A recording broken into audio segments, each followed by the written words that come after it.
Ah, medyo nininervous po ako ng kaunti. Hindi ako sanay sa ganito karaming tao. Hindi man tayo artista eh. Ako po yung mangingisda lamang. Hindi pala lamang, mangingisda po ako.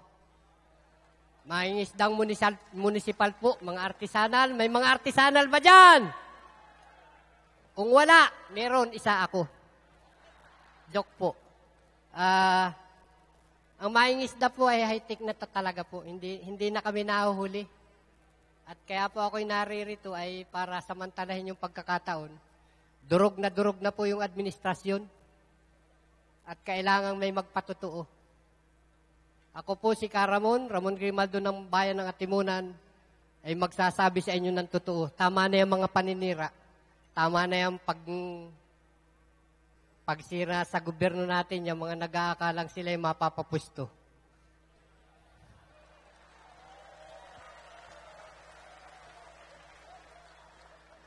Tama na po yan.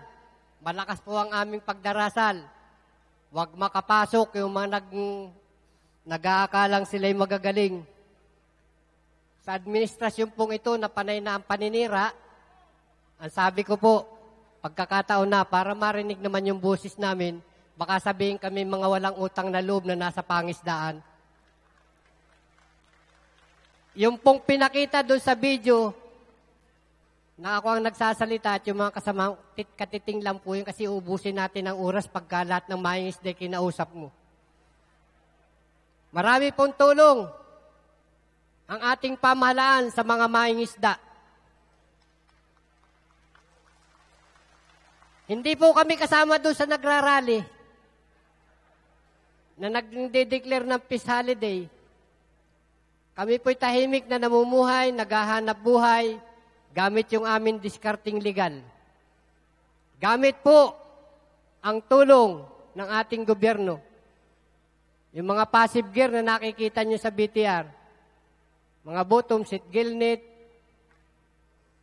mga multiple long line, mga bangka, makina, na marami ng administrasyon ang dumaan, dito lang sa administrasyong ito na ipagkaloob.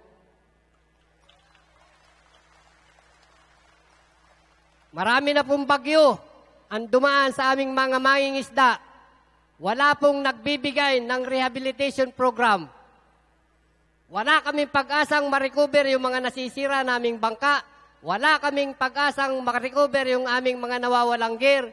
Pero dahil sa administrasyong itong walang ginagawa, nagkaroon po ng mga kapalit. Yung ba yung walang ginagawa? Dati-dati, ang programa sa kabukiran, merong kapirasong hunger mitigation program na pag-aalaga ng tilapia. Kita nyo po sa BTR, lahat po ng posibleng may resources na tubig, pwedeng lagyan ng isda sa pamamagitan ng teknolohiyang sila rin ang nagturo buhat sa ating administrasyon. Hindi na po siya simpleng hunger mitigation program. At kami pong mga mangingisda sa capture at culture fisheries ay gusto ring umunlad. Ginawa po naming hanap buhay. Hindi ba tulong yun? Di po ba'y tulong yun? Marami po kaming natanggap na tulong. Ang problema, sa dami rin ng mga mangingisda, na siguro ngayon ay nasa 4 na milyon, yun lang po yung maliliit, yun lang po yung mga nasa artisanal. Kulang pa po, Sir Prosi. Baka po pwedeng dagdagan at lahat. Dagdagan po natin at marami talaga pong mahihirap na mangingisda. At nag-aagawan pa rin kami. Pero hindi po kami katulad ng ibang nag-aagawan na may paninira pa. Kami po'y nagtitiis maghintay kung kailan siya darating. Pinakita po yung law enforcement. Ako po, 120, 180 demanda na po ang naisagawa ko. Bakit kayo maninira? Kung ang gobyerno natin nagkukulang, tayo po ang magpuno, katulad po ng ginagawa ng mga bantay dagat. Bakit mo iaasa sa pulis?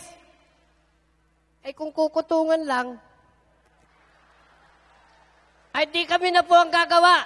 Nakikita nyo yung mga hamak na bantay dagat, walang armas, lumalaot. 180 na po ang nadimanda ko. At sa awa ng Diyos, nagtagumpay ako. At 2 beses na po akong nadimanda. Dahil sabi nila illegal arrest daw. Ang alam ko, kahit mamamayan, pwedeng umaresto sa citizen's arrest. Nalusutan ko po yung kaso. Sa tulong din ng ating pamahalaan. Wala pong tatayong abogado. Pero may mga nakakatulong po tayo ng mga progresibong abogado na naniniwala din sa ating gobyerno. Ako po'y nagpapasalamat at kahit papaano naman na isusuloy yung aming programa.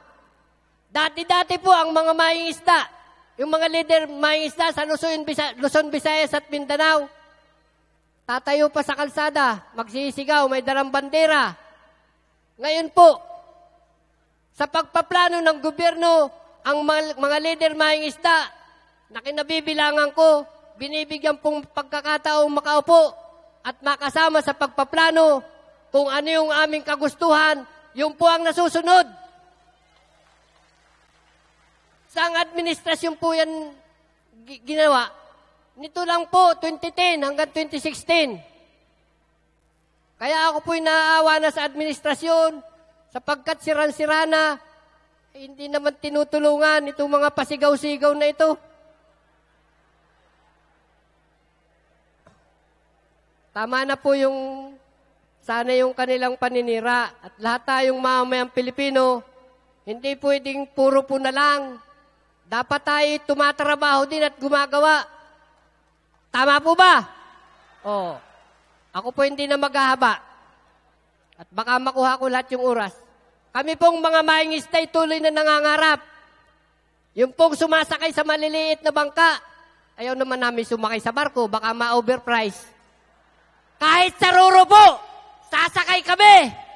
Magandang umaga po sa inyong lahat.